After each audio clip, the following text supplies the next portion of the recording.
Hi, my name is Girish, your host for today for Back to Basics, another episode of Back to Basics on a Friday. I hope you enjoyed every episode that I've done so far. All the love and support that you have given me is just overwhelming and it's great. Thumbs up to all of you guys.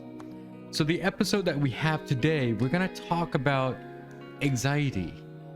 I don't know if that's a good thing or a bad thing, and we'll come to that episode at the end and we'll figure that out between you and me, and actually I should say us three, because including my guest. My guest, her name is BB. She's in Canada. That's a different story altogether, but we're both on the same page when it comes to anxiety. It's definitely a tough issue, a tough topic to talk about, but we will go to it. We'll make it fun and we'll make it more attractive for you all, you guys. BB, thank you again for coming on my show.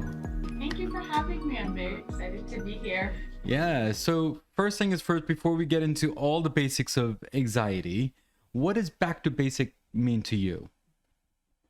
Well, back to basics for me is kind of going back to how everything started, and it's so funny. I'm like, even when we look at the world and everything is so evolved, but always, if we go back to the basics, that was kind of when life was best, in my opinion. Yeah, that is true. That is true. And I think with obviously I don't want to keep on saying about pandemic, but honestly, this is the time we actually learned about ourselves.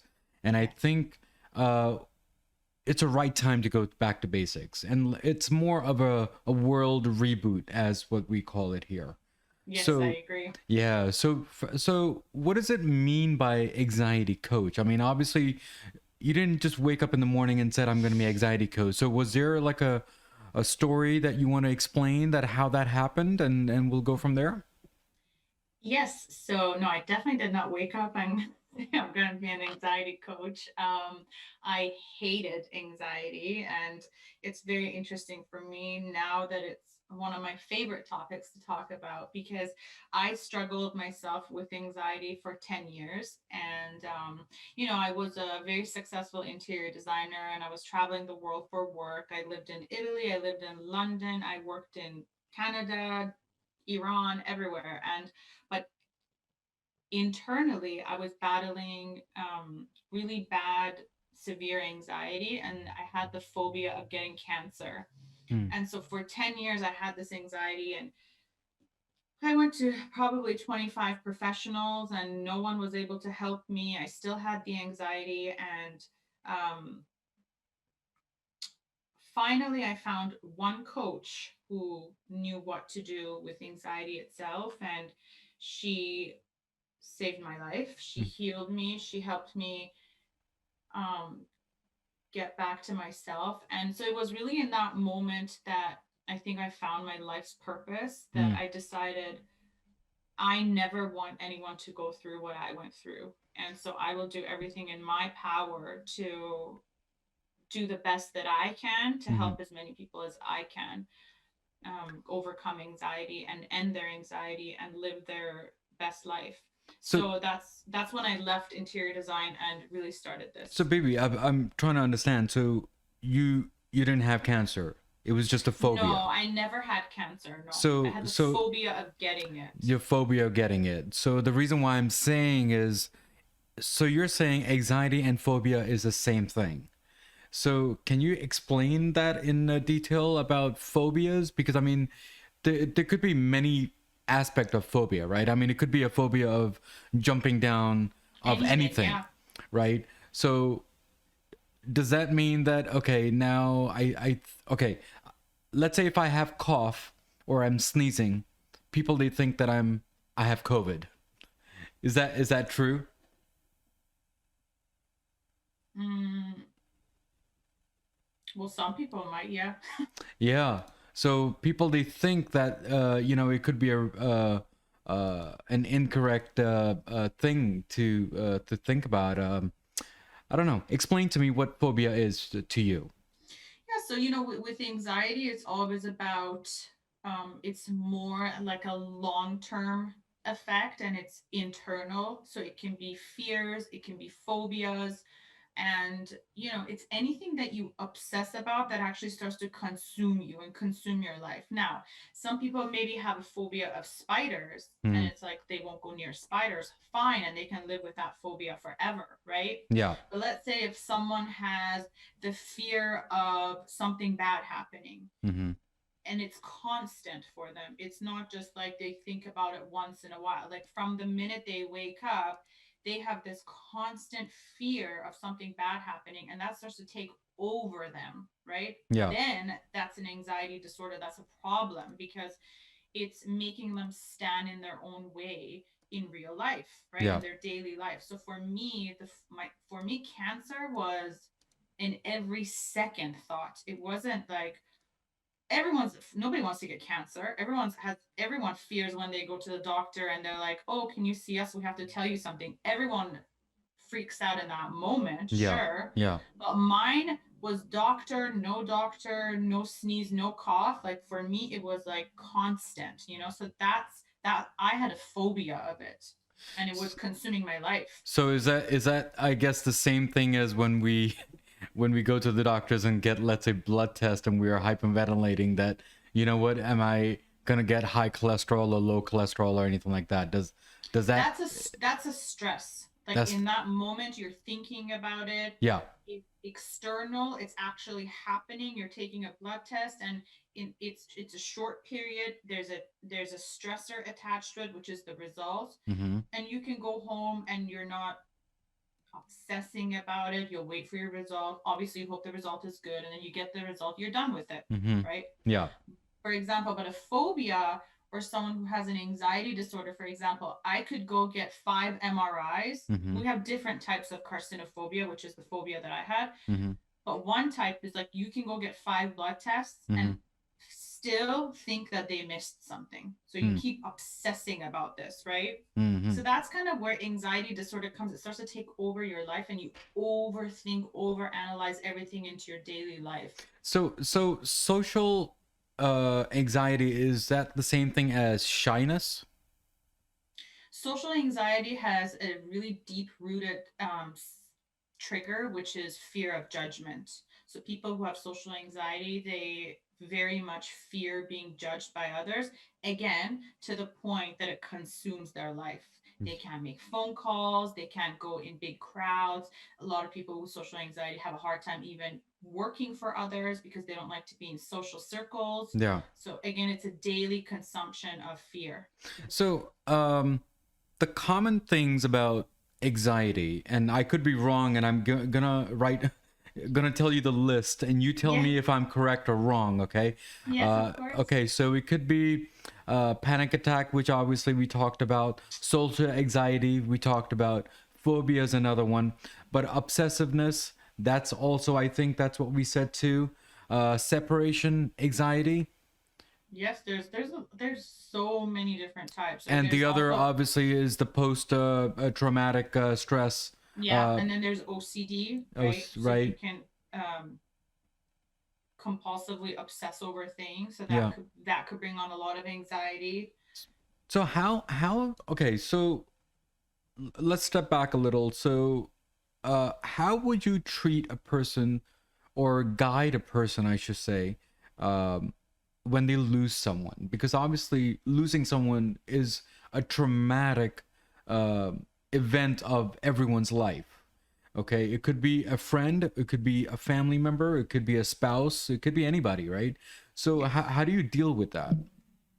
So I mean, I think losing someone, obviously there's trauma in that. And I Yeah. think there's a lot of, we all grieve differently, Yes. right? Some Yes. people hold it all in, and Yes. then some people through the trauma create now their own new obsession with death, Yes. right? Yes.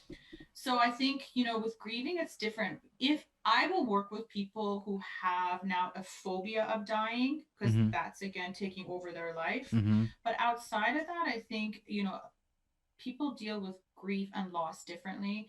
But that's why there's such a good thing that there's grief counselors there that can actually help people go through that in a healthy manner so it Mm. doesn't turn into that obsession again. But then, isn't depression and anxiety like two unrelated items? Are they? They're not related, are they? And depression, so if you don't take care of your anxiety, you can fall into the state of depression. You Hmm. can. Hmm. So that's why it's very important to, but some people have depression and they don't have anxiety. So they don't have the drive, they don't feel like doing anything. They're constantly, they can't see the light at the end of the tunnel, Yeah. you know. So I don't necessarily work with depression. I work a lot with anxiety. I have worked with clients who had anxiety and depression. And then when we got rid of the anxiety, the depression pretty much went away as well. It Hmm. was kind of like the result of so much anxiety. Yeah. Yeah. So well, it could be a three-part question, but Mm-hmm. anxiety, can that automatically go away, or do we need medicine for that? Or do you think that it's here to stay? So I personally am against pharmaceuticals. Yeah. I personally am. I never took medication for mine, and I had crippling anxiety. Like my anxiety was very bad, and I was able to heal my anxiety with no medication. So I'm a believer that you don't need medication to heal your anxiety. Hmm. I work with a lot of clients who, when they first start working with me, they do take medication, which Mm-hmm. is totally okay. It's up to them and it's between them and their doctor. Mm-hmm. Um, but it's interesting because they're on the medication, but they're asking me for help. And so I always say anxiety medication is band aid. It's not healing the root cause of the problem, right? So what is the process of not, I shouldn't say fix because that's not the right word, but um cure someone? Yeah, like healing your anxiety, right? I Yeah, believe so how that. would you do that? Let's talk about step-by-step process if you don't mind. Yeah, so the way I work is I work very close in a high impact coaching environment Mm-hmm. with a client, fully customized, fully one on one. And the way I work is I get to the root cause of the problem. Mm-hmm. So I believe no one, I don't, I know if a website says it's genetic and blah blah blah, I'm sorry, I'm not a believer of that. I don't care how, where, how many places I read it, because I've had too many people who said, oh, my anxiety is genetic, and then we worked together and they got rid of their anxiety. So for me, that kind of went out the window. And um, so I work one on one and we get to the root cause of the problem. And I believe that, you know, we're all born as a blank canvas. Mm-hmm. And after that, we go through traumas or negative experiences or just experiences through life. And through those experiences, we make some really big decisions sometimes, Mm-hmm. right? Mm-hmm. And based on those decisions, you start to create your own beliefs. With You, new beliefs, new emotions come. So it's really about going back and well, finding where you know, that started. you brought up a good point when you said it's genetic. So which means that anxiety is not illness, is it? Because that's how the doctors it treat it. it You know, it you can understand what I'm be. I mean, saying? I mean, yeah, it's, it can be. It can be as a mental disorder for sure. yeah, But if it's not take, it's like OCD. If but you don't take care of OCD, you can ruin your whole life with it, right? Become yeah, this but obsessed. but it's not considered as family thing. It's an individual thing, isn't it? So to your, OCD, they so can sometimes say it can also be genetic. yeah, I personally have experienced way too many clients who said it's genetic and now don't live with anxiety. So for yeah, me, there's a disconnect there. yeah, yeah, And I believe that so in all of my clients who said it's genetic, yeah. they all either said their mom had anxiety or their dad had anxiety or they both had anxiety. Hmm. To me, it's more monkey see, monkey do as a child Exactly. rather than genetic. I agree with that. Yeah. I mean it. I mean it's not there, not there. It's not the right answer that we're looking for. I know people will like pound on me saying that, you know what, I thought you said that it's not genetic, but it's not an illness, and then we're, you know, you have to go case by case basis, I guess. Yeah, and for me, it's always like, you know, Mindset work is very important work for me. Mental health is so important and so big.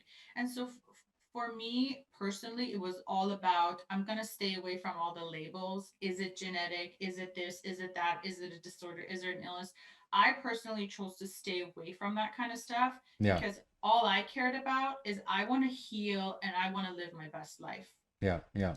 I didn't care about anything else and I just kept going at it till I healed, right? Yeah. So illness, genetic, whatever you want to call it, but why not go after it and get better, right? Yeah. Yeah. So I mean, It's according, possible. I mean, it's tough to say. I mean, it's just like saying that when you go on stage, then you're gonna get panic attacks and you can't speak. So that's considered phobia. That's considered um, anxiety. It could be any word that you want to use. I don't know what's the right word, but you understand what I'm saying on that part.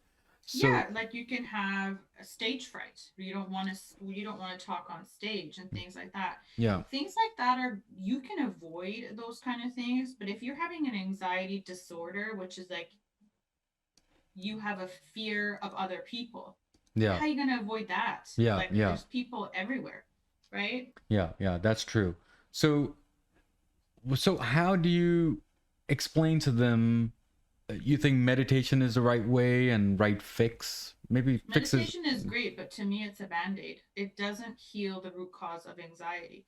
Meditation, eating right, exercising, sleeping 8 hours, all of these things are great. Yeah, And I'm an advocate of them and I practice them in my life. yeah, Do they heal anxiety? No. Do they yeah, manage it? Yes. yeah, yeah. So I mean, so you're saying that exercise, fitness will calm yourself down and bring your, I guess, even your BP issues. I mean, if you have BP issues, that'll also bring it down too. So I think it's more. I think we're towards getting into mental health. That's what we're talking about here. I think Yeah. that's what anxiety means. So so it means that we need to go to, let's say, art of living or yoga or any of those type of places. And how do you believe in that? I mean, a lot of people when they have anxiety, they go to art of living because it's more peaceful. They go to churches and temples and merchants, depending where they, whatever the issues are and whoever their beliefs are, they go there because that's the peace of place for them to relax, I guess.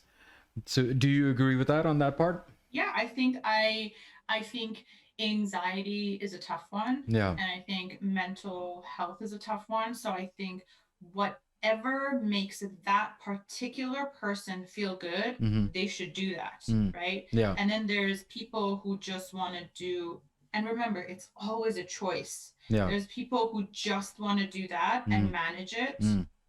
or they don't believe they can ever heal. They've created the belief now it's going to be a part of them forever, Yeah. Yeah. which is fine. You can never force anyone to No, go after healing. of course not. Then we've got the other people who are like, I want this gone, which was me. Yeah. I don't care where I have to go, what door I have to knock on, who I have to see.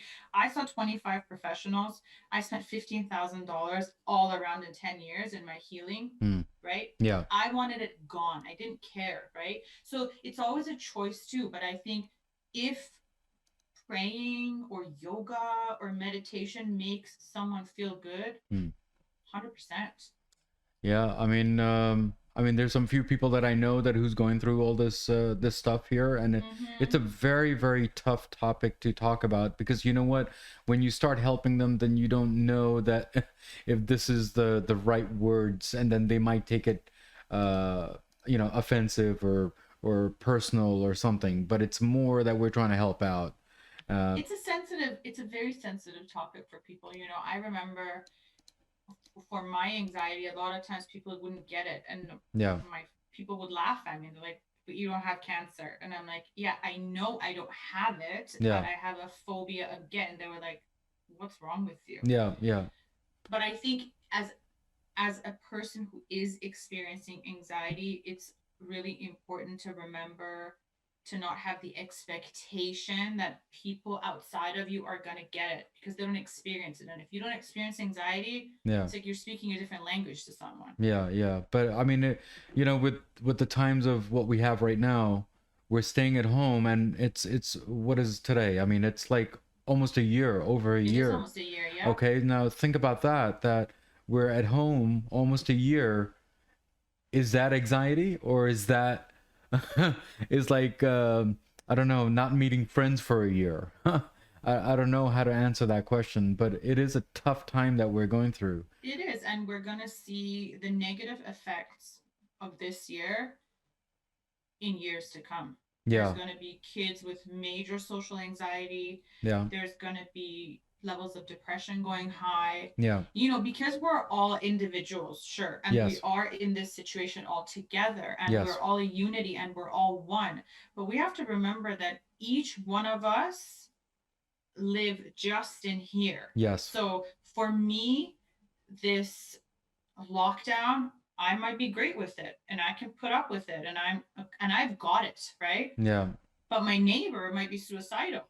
yeah. So we're all dealing with it so differently and it's very sensitive Well, I because mean, we never know what's going I on. mean, For people like people. you and people like me, we work from home, so I don't think that's an issue. I think there are other people who are just locked down, and it's tough because they're outside people, they're social people, they want to meet other people, they want to have breaks and coffees with you know, coworkers. I mean, that's Personally, myself, I'm a social butterfly. Like I was before the pandemic, one of yes, the most social people you'll ever meet in your life. yes, I'm changing. yes, Like now, when friends are like, "Let's go out," I'm like, "Really? Like, I don't know." Like, I'm changing, and I can see that I'm changing. And yeah. I used to be the person that would always want to go out with my friends and see them and chill and have a drink or something. But now I can see I kind of prefer my sofa now because it's been a year. But to be honestly, do you think that's a good change? I mean, not for you. I'm just saying in general,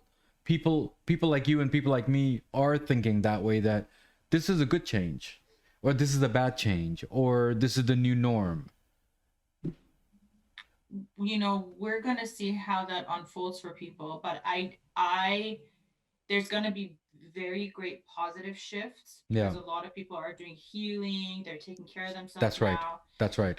But then there's also going to be the negative impact. Like I was doing a course last weekend and there was a kindergarten teacher, Hmm. and she said that she went into the class and the little boy started screaming. It was like, "Don't come in, COVID, COVID." Hmm. 6-year-old boy. Hmm. That is bad, Yeah, that is bad. right? That's Yeah. bad because he's already developing social anxiety, Yeah, so right? I'm actually afraid of the people who are kindergartners and first graders, because they're literally just walking into school now. And I mean, we're done with school, but and but people like these kids, they're making their first step into education. Yeah, Start or meeting even people. teenagers, you know, Even this is their teenagers. years, or people in their 20s, they want Yeah. to go out and party. Like Yeah. that's the years, and they don't on proms or Yeah. weddings or Exactly. baby Exactly. showers. Like, Exactly. you know, Exactly. it's I think we're gonna see great positive changes in some, Yeah. and sadly negative But changes in 2020 others. definitely, 2020 is definitely an anxiety for the world, I feel. And I think it's like a domino effect. I'm not really sure. I hope it's not, but I think it is. Yeah, you know, it's always interesting to me that how is it gonna unfold, and every time I think about it I kind of think I feel like it's going to be so 50-50. There's going to be lots of people who actually had growth, Yeah. lots of growth from Yeah. this year, Yeah. and some people um you know big tragedies like Yeah. losing their companies, losing their businesses, That's right. suicide, Yes. depression. Yes. So it's definitely been a very strange year. It was a strange year, and Yeah. it still kind of is a strange year. So So so there are three things that I want you to tell me, what to tell my audience and my listeners and my viewers. What are the three things that they should do to avoid any type of anxiety? Mindset is number one. Work on your mindset. And what does that mean, right? So Mm-hmm. if you're finding negative patterns or negative behaviors that you have, Mm-hmm. don't just brush them off. Mm-hmm. Don't just ignore them. Don't just shove them all the way down and be like, I don't have to deal with it. Notice them, acknowledge them. If you need outside help, get help. If you need to get a book about it, do it. It's so important. Mindset is everything. Another big one I would say is the news. Mm. Don't watch the news all the time. The news is injecting fear and Mm-hmm. anxiety into people all day long. And some people have it on all day. That's right. That's right. Subconsciously, that's going in your mind. Subconsciously, that's staying in your sleep. Subconsciously, that's damaging your mindset and causing you major anxiety. Yeah. A lot Yeah. of people read news before they sleep. Like, that's Mm. supposed to be your time to relax and let go and detox. And the last thing was COVID this, COVID that, fear this, fear that, right? Mm. You can't sleep with that. Um, and I think the third most important thing will be, I think, communication. Talk to others, know that we're all in this together. We're all feeling a certain way. So keep the communication channels open with someone you trust, with your partner. Don't let it all be just for you and the pain is only yours, because we're all going through this, right? Mm-hmm. And I think to be able to communicate with someone and get it off your chest and hear another opinion and hear another perspective can sometimes be such a winner. It can be a game changer. Yeah, I mean, before you leave, I'm gonna tell you we were trying to watch a movie a couple of weeks back, and it was on Prime, I think, if I'm not mistaken, and I told my wife that I think I'm ready to rent a $5-6 movie this week, and I said, you know what? Do you have anything in mind to watch? And Yeah. she says no. So we both were flickering whatever comes on or whatever. So one of the movies, and we didn't watch it, by the way, because I'll tell you why. So the name of the movie is Songbird. Mm. Okay, Songbird. When I saw the teaser and the trailer for that, I kid you not, we are going through 1 year COVID time. Okay, Mm-hmm. that Songbird is related to 4 year lockdown COVID time. Imagine Now, watching. now you have to understand, just like what you said, why you want to go and watch news. It's the same process here. Now, the media or Hollywood in general is not helping us either by doing this. Mm-mm. Yeah. So I don't know how to win this war or whatever. And forget about COVID. I'm just talking, you know, why pick a topic when it's very sensitive already enough in this world? You have to remember that life is a choice. From the minute that you wake up, you Mm. make a choice: coffee, tea, Yes. indoor, outdoor, pants, shorts. Like, it's all about choices, your life, right? Yes. And there's lots of things out there, but it Yes. is up to you to choose right, Yeah. right? Yeah. So for example, there's movies out there about brain cancer. Well, I just That's lost right. my best friend to brain cancer 2 years ago, and before that I had the phobia of cancer, and before that my aunt, who I loved so much, got cancer. And so I have a choice. I could either watch the movie and trigger myself back into all these All dark these memories, dark or memories. watch Mm. a Disney movie and laugh, for example, right? That Yeah. choice, that momentary thing Yeah. Yeah. is mine. Or even sometimes when I'm listening to the radio Yeah. and they talk about, like, oh, cervical cancer, if you don't do this, and I just mute. I just like turn it off. I'm like, I don't even need to allow that to enter Yeah. Yeah. my being. So you have to protect yourself all the time and take care of your mindset all the time. And that's all by choice. So before we let you go, do you have any last words for Back to Basics and how your moment is so far with us, and any last words?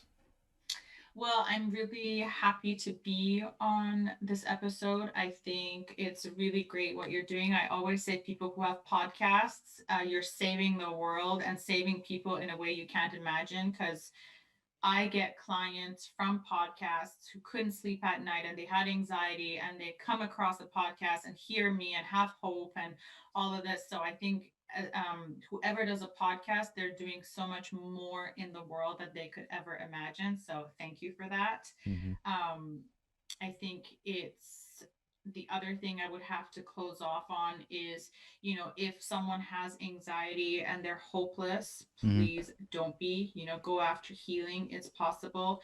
If I healed and mine was bad, anyone can heal. Yeah, that is true. That is so true. And thank you for your time. And obviously, I'll start advertising to people that I have been trying to contact you for months and months to be on the show, and you Um, finally have. And finally, I'm grateful and honored that you I'm came. grateful as well. Thank you so much for your patience, and it's just been really lovely connecting with you. Yeah, absolutely. Please stay in touch and support my small bubble that I have, Always, and always. we will stay connected. And if I need some tips on anxiety, I will contact you. Yes, always.